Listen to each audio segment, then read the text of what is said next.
Hello student, class 10th mathematics के video lecture class में एक बार फिर से आपका मोस्ट वेलकम है। तो बच्चों, आज जो हम करने जा रहे हैं वो हमारा यूनिट 2 अलजेब्रा का चैप्टर नंबर है हमारा 5 अरिथमेटिक प्रोग्रेशन। ठीक है बच्चों, इसमें जो आज हम टॉपिक कवर करेंगे, टॉपिक है हमारा general term of an arithmetic progression. ठीक है, जनरल टर्म की बात करेंगे हम। जनरल टर्म को हम nth टर्म भी बोलते हैं, nth term of an AP. AP is the short form of arithmetic progression. Arithmetic progression को हम एपी भी बोलते हैं। ठीक है, तो आज इसके जनरल टर्म की हम बात करेंगे। ठीक है, तो let us suppose that the first term of an AP be a and the common difference be d. हमने फर्स्ट टर्म ले लिया है ए और कॉमन डिफरेंस ले लिया है डी। ठीक है, तो इट मीन्स A1 क्या है हमारे पास, फर्स्ट टर्म ए। अच्छा, अगर ए हमारे पास फर्स्ट टर्म है तो हमारा सेकंड टर्म निकालना है हमको, तो हमको क्या करना पड़ता है, कॉमन डिफरेंस को फर्स्ट टर्म में हमें प्लस करना पड़ेगा। मतलब प्रीसीडिंग टर्म में हमको कॉमन डिफरेंस को क्या करना पड़ता है, प्लस करना पड़ता है। तो A2 हमारा क्या हो जाएगा, A प्लस डी। सिमिलरली अगर हमें A3 निकालना है, थर्ड टर्म निकालना है जिसका फर्स्ट टर्म A हो और कॉमन डिफरेंस क्या हो D, तो हमें क्या करना पड़ेगा, A3 के लिए A2 में कॉमन डिफरेंस को प्लस करना पड़ेगा। मतलब प्रीसीडिंग में आपको कॉमन डिफरेंस प्लस करना, मतलब A2 plus D। It means A plus D is equal to A plus 2D। ठीक है, सिमिलरली A4 के लिए क्या करना पड़ेगा, A3 plus d. It means A plus 2D plus D is equal to A plus 3D। ठीक है, तो हम देख रहे हैं कि इसमें क्या हो रहा है, सीक्वेंस में एक पैटर्न चल रहा है। वो पैटर्न क्या है, वो पैटर्न है हमारा A plus 1 minus 1 into D. 1 में से 1 को माइनस करेंगे तो क्या आएगा, 0, और 0 से d को इंटू करेंगे तो क्या आ जाएगा, 0 हो जाएगा। तो हमारे पास सिर्फ a रह जाएगा। इट मीन्स हम a को लिख सकते हैं a plus 1 minus 1 into D. Similarly a plus D को हम लिख सकते हैं a plus 2 minus 1 into D, क्योंकि सेकेंड टर्म है हमारा 2 माइनस 1 इंटू डी लिखा हमने इसको। तो देखिए पैटर्न के अकॉर्डिंग हमारा क्या बन जाता है, 2 minus 1 it means 1 a plus D. आगे क्या समझ। सिमिलरली a प्लस 2d को भी हम इसी तरीके से लिख सकते हैं a plus 3 minus 1 into D. ठीक है, इसी तरीके से a प्लस 3d को हम लिख सकते हैं a plus 4 minus 1 into D. मतलब जो टर्म हमको निकालना है उसकी जगह पे हम क्या लिख सकते हैं, 4। ठीक है, यहाँ पे 4 निकालना था तो हम क्या लिखा, 4। यहाँ पे हमें 3 निकालना था 3, यहाँ पे 2 देन 2, फर्स्ट देन 1। ठीक है, ये देखिए एक ये पैटर्न को क्या कर रहा है, फॉलो कर रहा है। अगर इसी सीक्वेंस में हमें an निकालना हो, मतलब nth टर्म निकालना हो, और इसी पैटर्न को हम फॉलो करें तो हमारा क्या हो जाएगा, a प्लस यहाँ पे 2 था, यहाँ पे 2, यहाँ पे 3, देन यहाँ पे 3, यहाँ पे 4, यहाँ पे 4, तो यहाँ पर n है तो यहाँ क्या आएगा, n माइनस 1 इंटू डी। ठीक है, तो यही हमारा क्या है, जनरल टर्म का फॉर्मूला है। ठीक है, अब क्वेश्चंस में इस फॉर्मूले की हमको जरूरत पड़ेगी, तो इस फॉर्मूले को हम लर्न कर लेंगे। क्या कि nth term of an AP is equal to a plus n minus 1 into d, where a is first term and d is common difference. इतना क्लियर हो गया आपको। ठीक है बच्चों, इसी सीरीज में अगर हमें nth term from the and अगर फाइंड करना है तो हमारा फॉर्मूला क्या होगा, तो इसके लिए हम क्या करते हैं, let the last term be l and common difference be d हम कंसीडर कर लेते हैं। तो देखिए जरा, अगर सीरीज हमारी ए से स्टार्ट हो रही है तो क्या होता था, ए प्लस डी, ए प्लस 2d, इस तरीके से चलती थी। और अगर लास्ट टर्म हमारा एल है तो एल से पहले वाला टर्म हमारा क्या होगा, एल से पहले हमारा क्या टर्म होगा, एल माइनस डी, यही होगा ना, क्योंकि कॉमन डिफरेंस को उसमें से माइनस कर देंगे तो हमारा प्रीसीडिंग टर्म निकल जाएगा। ठीक है, उससे अगर इससे पहले के टर्म की बात करें तो वो क्या होगा, एल माइनस 2d, है ना। नेक्स्ट एल माइनस 3d, इसी तरीके से चलेगा। तो फ्रॉम द लास्ट की बात हो रही है nth टर्म की, तो अगर हमें फ्रॉम द एंड निकालना है, from the end nth term की बात करना है हम, तो देखिए क्या होगा, from the end first term हमारा क्या है, एल, फर्स्ट टर्म क्या है, l, it means L1 is equal to l. Similarly L2 कितना है, from the last l minus d, L3 कितना है, एल माइनस 2d, L4 कितना है, एल माइनस 4d। इसमें भी अगर आप देखें तो इसमें एक पैटर्न दिख रहा है, जैसे हमें पहले पैटर्न दिख रहा था nth टर्म के लिए, जनरल टर्म के लिए, यहाँ पर भी हमारे पास एक पैटर्न है। क्या है वो pattern, l minus 1 into D. क्यों, क्योंकि ये भी जीरो हो जाएगा, जीरो से डी को मल्टीप्लाई करेंगे, zero, it means L. Next उसमें आते हैं l माइनस 2 इंटू डी, ध्यान दीजिए 2 माइनस 1 होगा, 1 इंटू डी, डी आ जाएगा माइनस डी, इसीलिए हमने इसमें क्या ले लिया है, पहले ही माइनस ले लिया है। Next L minus 3 into D, इसको लिख सकते हैं हम। एल माइनस 4d को हम लिख सकते हैं एल माइनस कितना लिख सकते हैं, L4 कितना होना था हमारा यहाँ पे, एल माइनस 3d। ठीक है, तो कितना हो जाएगा हमारा 4 - 1 इंटू डी, इस तरीके से लिख सकते हैं, है ना। इसीलिए जो लास्ट टर्म होगा from the end, nth term अगर हमें फाइंड करना है तो फॉर्मूला क्या मिल जाएगा हमारा, एल माइनस 4 देन 4 3 3 2 2, देयरफॉर अगर यहाँ पे n है तो यहाँ पे क्या हो जाएगा, n माइनस 1 इंटू डी। तो ये हमारा फॉर्मूला हो जाता है nth term from the and के लिए। ठीक है, तो इसको भी हम लर्न करेंगे, l n is equal to l minus n minus 1 into d, where l is last term and d is common difference. तो आई होप ये दोनों क्वेश्चन, दोनों फॉर्मूले आपको समझ में आ गए होंगे। ठीक है, तो अब इन फॉर्मूलों को हमने लर्न करना है। इसके बाद एनसीईआरटी बुक के कुछ क्वेश्चंस मैं ले रहा हूँ 1 बाय 1, उनको हम करेंगे और जनरल टर्म किस तरीके से फाइंड होता है इसको भी सीखेंगे।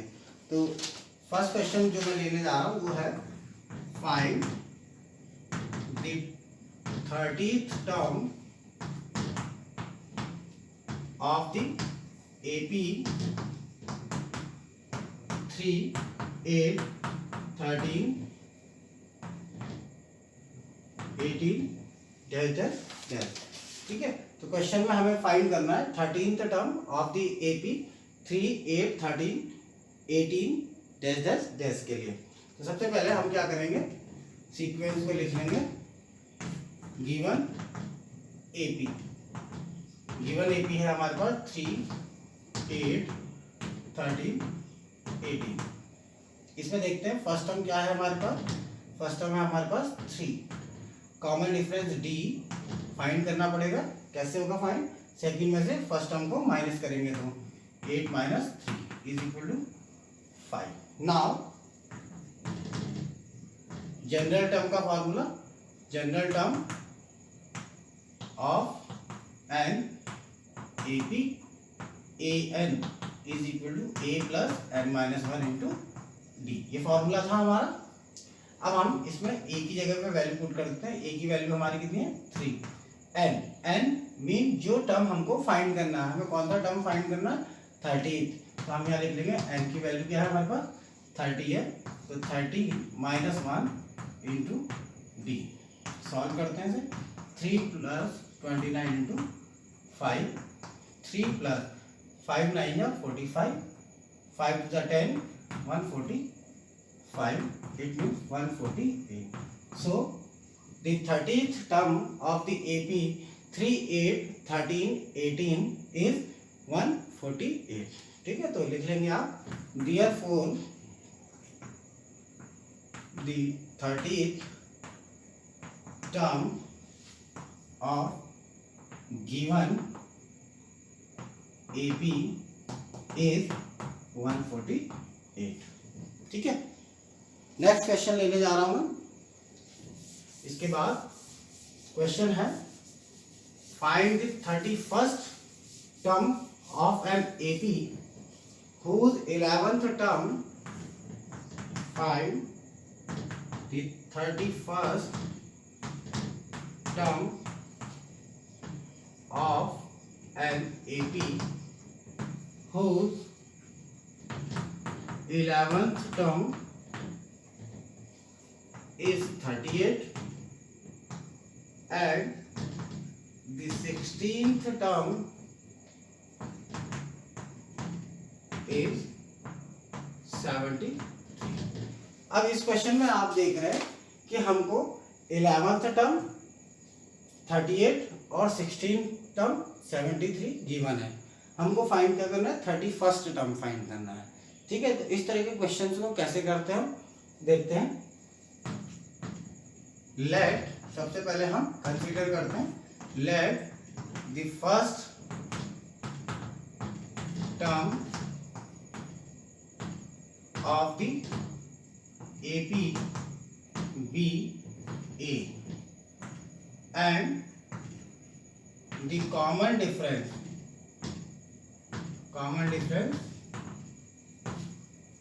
B D। ठीक है, हमने कॉमन डिफरेंस ले लिया है D और फर्स्ट टर्म ले लिया है A। देन A n के लिए हमारे पास फॉर्मूला होता है A plus n minus 1 into D। Now n is equal to 11 के लिए देखते हैं क्या होता है। यहाँ पर हमें क्या लिखना पड़ेगा, A 11 is equal to A plus 11 minus 1 into d. n की जगह पे वैल्यू रख देंगे, n की वैल्यू क्या है 11, क्या आ गया हमारे पास A plus 10। Now it is given that 11th term of the AP is 38. It means A11 or A plus 10D is equal to 38.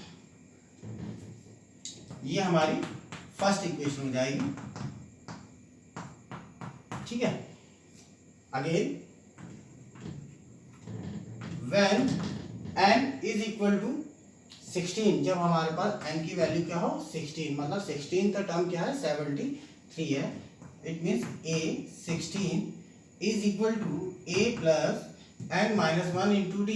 In place of n हमें कितना लिखना पड़ेगा 16 minus 1। ठीक है, 16 लिखेंगे हम तो हमारे पास क्या मिल जाएगा A plus 15 D और A 16 की वैल्यू हमें गिवन है 73। ठीक है, now we have another equation A plus 15D is equal to 73। Now we have two equations, A plus 10D is equal to 38 and A plus 15D is equal to 73। ठीक है, अब इन दोनों equations को हमने solve करना है और A और D की वैल्यू को फाइंड आउट करना है। ठीक है, क्योंकि जब हमें A और D की वैल्यू मालूम चल जाएंगी तभी हम A31 निकाल सकते हैं। ठीक है, तो हम इनको सॉल्व करते हैं। इन दोनों इक्वेशंस को सॉल्व करना हमने सीख लिया है।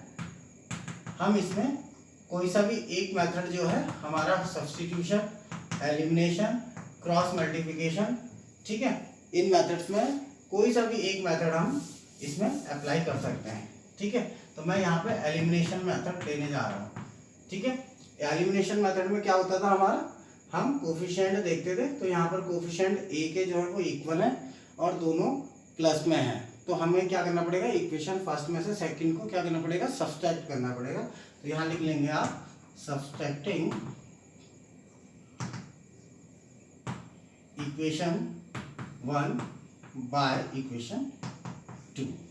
क्या हो जाता है, सबसेक्शन करने में यहाँ पे माइनस साइन आएगा, यहाँ पे भी साइन चेंज हो जाएगा, प्लस का माइनस हो जाएगा और यहाँ पर भी माइनस। तो a माइनस a ये कैंसिल हो जाएंगे आपके, 10 minus 15d it is minus 5d। Similarly यहाँ देखते हैं, यहाँ पर आपके यहाँ 38 है, 73 है, तो 38 में 73 में से 38 को माइनस कीजिए, क्या होगा बताइए।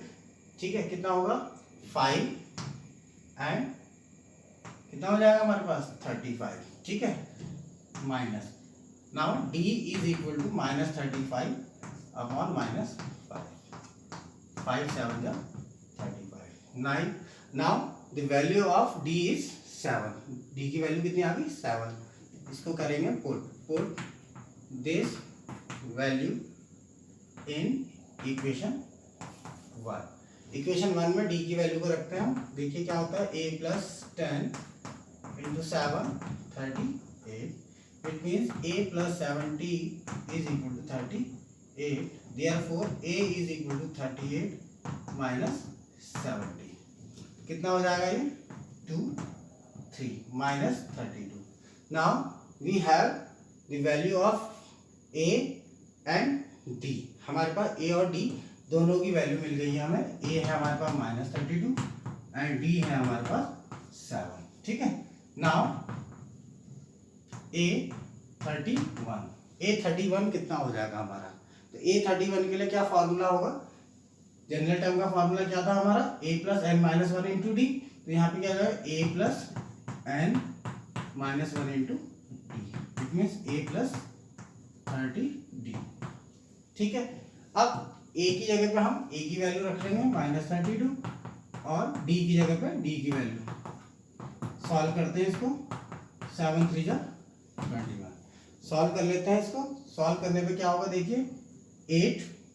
ठीक है, आपका कितना हो जाएगा 2178। तो हमारी जो वैल्यू आ रही है वो कितनी आ रही है 178। A31 कितना आएगा हमारा 178। ठीक है, तो कुछ इस तरीके के क्वेश्चन भी हमारे एग्जाम में पूछे जाते हैं। इसके बाद नेक्स्ट क्वेश्चन लेने जा रहा हूं मैं। नेक्स्ट क्वेश्चन है हमारा, how many 3 digit numbers are divisible by 7। ठीक है, तो देखो बच्चों इसमें कहीं पर भी AP का जिक्र नहीं हो रखा कि AP में है ये। ठीक है, क्या लिखता है, how many 3 digit numbers are divisible by 7। तो हमें ऐसे नंबर बताने हैं कि जो 7 से डिविजिबल हों, 3 डिजिट के। कितने ऐसे नंबर होते हैं जो 7 से क्या हो डिविजिबल हो। तो इसके लिए सबसे पहले हम 3 डिजिट का फर्स्ट नंबर निकाल लेते हैं जो 7 से डिविजिबल हो। तो इसके लिए हमें करना क्या पड़ेगा, जो लीस्ट नंबर है 3 डिजिट का उसको ले लेते हैं, 100 है, उसको हम 7 से डिवाइड करते हैं। तो जब हम डिवाइड करते हैं तो देखिए क्या होता है, 7 1 7 एंड 7 5 35।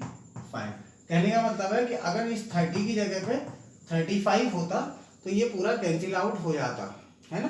तो इसका मतलब है 3 डिजिट का जो फर्स्ट नंबर है वो क्या होना चाहिए हमारा 105 होना चाहिए। ठीक है, तो सीरीज हमारी जो बनेगी वो बनेगी 105। अच्छा, नेक्स्ट नंबर होने के लिए उसमें 7 प्लस कर लेंगे, तभी वो क्या होगा डिविजिबल बाय 7 होगा। तो नेक्स्ट नंबर क्या हो जाएगा 105 प्लस 7 11। ठीक है, इसमें हमको एक लास्ट टर्म भी चाहिए होगा। ठीक है, तो लास्ट टर्म निकालने के लिए हमें क्या करना पड़ेगा, 3 डिजिट का नंबर हमारा मैक्सिमम नंबर क्या होता है 999 होता है। इसमें 7 का डिवाइड करके देखते हैं, 7 1 जा 7 2 29 28 1 9। यहाँ पे ध्यान रखने वाली बात यह है कि हमको 999 से कम नंबर लेना है, क्योंकि उससे ज़्यादा जाएंगे तो वो 4 डिजिट पर ले आएगा।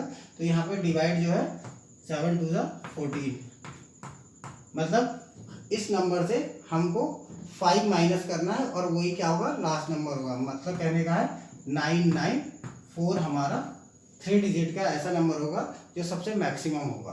तो हम यहाँ पे लिख लेते हैं 994। इस तरीके से हमें एक सीक्वेंस मिल जाएगा जो कि काय में होगा, एपी में होगा। ठीक है, अब हमको ये बताना है कि ये नंबर ऑफ डिजिट्स कितने हैं, मतलब कितने नंबर्स हैं ये जो 3 डिजिट के नंबर हैं और डिविजिबल बाय 7 है। तो सबसे पहले हमारा ए है 105। ठीक, इसके बाद डी हमारे पास है 112 minus 105, it means 7। Last term जो है हमारे पास है 994। ठीक है, लास्ट टर्म में ये हमारा nth टर्म भी है। Let there are n terms which are divisible by 7, therefore a n is equal to कितना हो जाएगा हमारा 994। नाउ फॉर्मूला है हमारा A N is equal to A plus N minus 1 into D. A N हमको मालूम चल चुका है 994, ए 105 प्लस एन हमको फाइंड करना है कि ये नंबर हैं कितने, और डी कॉमन डिफरेंस 7 हमें मालूम है। इस इक्वेशन को आप सॉल्व कर लेते हैं। 994 माइनस 105 7 इंटू एन माइनस 1। ठीक है, अच्छा ये जो काम किया है हमने, इसको हमने रफ में करना है। ठीक है, क्योंकि ये हमको रफली करना है ताकि हमें सीक्वेंस जो रिक्वायर्ड है वो मिल जाए। ठीक है, यहाँ पे इसको माइनस करते हैं, बताइए कितना होगा। 994 में से 105 को माइनस करेंगे तो कितना आएगा, देखिए 9, यहाँ पे हमारे पास कितना हो जाएगा 8, यहाँ पे 9 माइनस 1 8 8 9 is equal to 7 n minus 1। It means n minus 1 is equal to 889 upon 7। Divide कीजिए 7 से, 7 1 जा 7, 7 2 जा 14, 7 2 जा 14 एंड 7 7 जा 49। It means n minus 1 is equal to 127, n is equal to 127 plus 1 is equal to 128। तो हमारे पास जो 7 से डिविजिबल नंबर है वो कितने होंगे, 128। 128 नंबर ऐसे होंगे 3 डिजिट के जो 7 से डिविजिबल होंगे। ठीक है, यही हमारा रिक्वायर्ड आंसर है। नेक्स्ट क्वेश्चन में लेने आ रहा हूँ जो लास्ट टर्म पे डिपेंडेंट क्वेश्चन है। लास्ट टर्म का भी फॉर्मूला हमने लर्न कर लिया था। ठीक है, और उस फॉर्मूले को कैसे हम अप्लाई करेंगे वो इस क्वेश्चन में हमको पता चलेगा। क्वेश्चन नंबर है 5th, find the 20th term from the last term of the AP. AP हमें गिवन है 3 8 13 253। ठीक है, अब हमें क्या फाइंड करना है, 20th टर्म फाइंड करना है। कहाँ से, फ्रॉम दी लास्ट। ठीक है, मतलब फ्रॉम दी एंड से। तो हमारे पास जो फॉर्मूला होता था वो क्या होता था, लिख लेंगे nth term from the end. Formula था हमारा L minus n minus 1 into d, where L is last term और लास्ट टर्म हमारे पास क्या है 253। n क्या है, जो टर्म हमको निकालना है, हमको 20th टर्म निकालना है, तो n की वैल्यू हमारे पास है 20। कॉमन डिफरेंस है d। d कैसे फाइंड आउट होगा, 8 माइनस 3 या 13 माइनस 8 करके हमें d फाइंड आउट हो जाएगा हमारा। तो d की वैल्यू आ गई हमारी 5। Now 20th term from the last term क्या हो जाएगा, फॉर्मूले में वैल्यूज रखते हैं। L 253 minus n minus 1 into d. It means 253 minus 19 into 5। Solve कर लेते हैं इसको। 253 माइनस 19 5 जा 19 5 जा कितना होता है? 19 5 जा कितना होगा? 95। ठीक है, सॉल्व करते हैं इसको। कितना हो जाएगा हमारे पास? 5 8, यहाँ पे कितना आया? 25 में से 24 में से 9 को माइनस करेंगे तो कितना होगा? 4 5। कितना हो जाएगा जल्दी बताइए? 24 में से 9 हो गया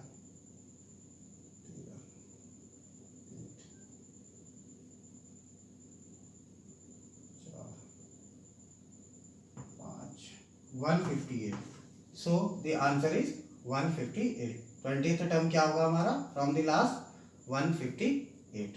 ठीक है, इसके बाद एक क्वेश्चन जो है वो हमारा जनरल क्वेश्चन है, एनसीईआरटी बुक का क्वेश्चन है। अच्छा क्वेश्चन है, काफी बार बोर्ड एग्जाम में आया हुआ है। ठीक है, तो वर्ड प्रॉब्लम टाइप का क्वेश्चन है, देख लेते हैं इसको भी। Subba Rao started work in 1995 at an annual salary of rupees 5,000 and received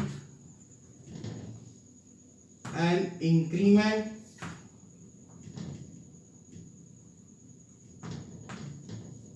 of rupees 200 each year. In which year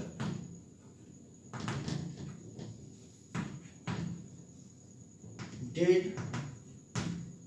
his income reach ₹7,000? तो बड़ा अच्छा क्वेश्चन है ना? क्या है? Subba Rao started work in 1995 में सुब्बा राव ने काम करना शुरू किया है। ठीक है, उसकी एनुअल सैलरी जो है 5,000 है and receive an increment of ₹200 each year, और 200 रुपीज का उसका क्या है? इंक्रीमेंट है ईच ईयर। ठीक है, तो इन विच ईयर वो बोल रहा है कि कितने सालों में उसकी इनकम जो होगी वो 7,000 तक पहुंच जाएगी। ठीक है, क्वेश्चन आगे समझ में क्या है? क्वेश्चन कि 1995 में सुब्बा राव ने जॉब स्टार्ट किया, और जॉब स्टार्ट करने के बाद उसकी एनुअल सैलरी जो आ रही थी उसके बाद 5,000 आ रही थी। ठीक है, एनुअली जो उसका इंक्रीमेंट था वो 200 रुपीज था। इट मीन्स 5,000 तो उसकी फर्स्ट ईयर की इनकम हो गई है ना, और सेकेंड ईयर की इनकम क्या होगी उसकी? उसमें 200 प्लस हो जाएगा 5,200। फिर नेक्स्ट ईयर की क्या होगी? उसमें फिर 200 प्लस होगा इंक्रीमेंट उसका 5,400। इस तरीके से उसका इंक्रीमेंट होता जाएगा, और इंक्रीमेंट होने के बाद इंक्रीमेंट उसका फाइनल जो है वो 7,000 कितने टाइम में हो जाएगा ये हमको फाइंड आउट करना है। ठीक है, तो आप देख रहे हैं ये एक तरह का सीरीज बन गया है, और वो सीरीज क्या है? अर्थमेटिक प्रोग्रेशन, एपी सीरीज है। ठीक है, तो जिसमें फर्स्ट टर्म हमारा क्या है? 5,000 है। कॉमन डिफरेंस हमारा 5,200 माइनस 5,000, इट मीन 200 है। और हमारा ए एन जो है वो 7,000 है। जहां पर एन जो है वो टाइम है जो हमको फाइंड आउट करना है। तो यहाँ पे लिखते हैं let after n years Subba Rao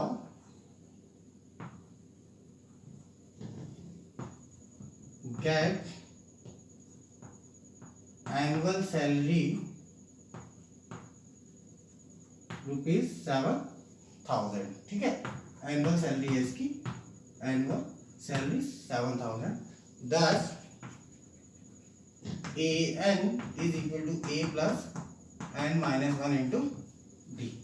ठीक है, an की जगह पे हम वैल्यू रख देते हैं 7,000, a की वैल्यू है हमारी 5,000, n-1 n फाइंड करना है हमको और d हमारे पास है 200। ठीक है, इस इक्वेशन को सॉल्व करते हैं। 7000 minus 5000 is equal to n-1 into 200। ठीक है, अब जब इसको माइनस करेंगे हम तो क्या होगा, 7000 माइनस 5000 इज इक्वल टू कितना हो जाएगा, 2000 is equal to n-1 into 200। It means n-1 is equal to 2000 upon 200। ठीक है, तो 2000 में 200 से अगर डिवाइड करेंगे तो कितना आएगा, 0 0 2 0 cancel 10। It means n is equal to 10 plus 1 is equal to 11। So after 11 years Subba Rao get rupees 7000 as annual salary. ठीक है, तो 11 साल बाद सुब्बा राव की सैलरी क्या हो जाएगी, 7000 रुपीज हो जाएगी। आई होप ये क्वेश्चन आपके समझ में आया होगा। तो अर्थमेटिक प्रोग्रेशन पे जो जनरल टर्म के क्वेश्चन है वो इसी तरीके के आते हैं, तो इनकी प्रैक्टिस करिए आप घर पे। ठीक है, आज के लिए इतना ही। Thank you.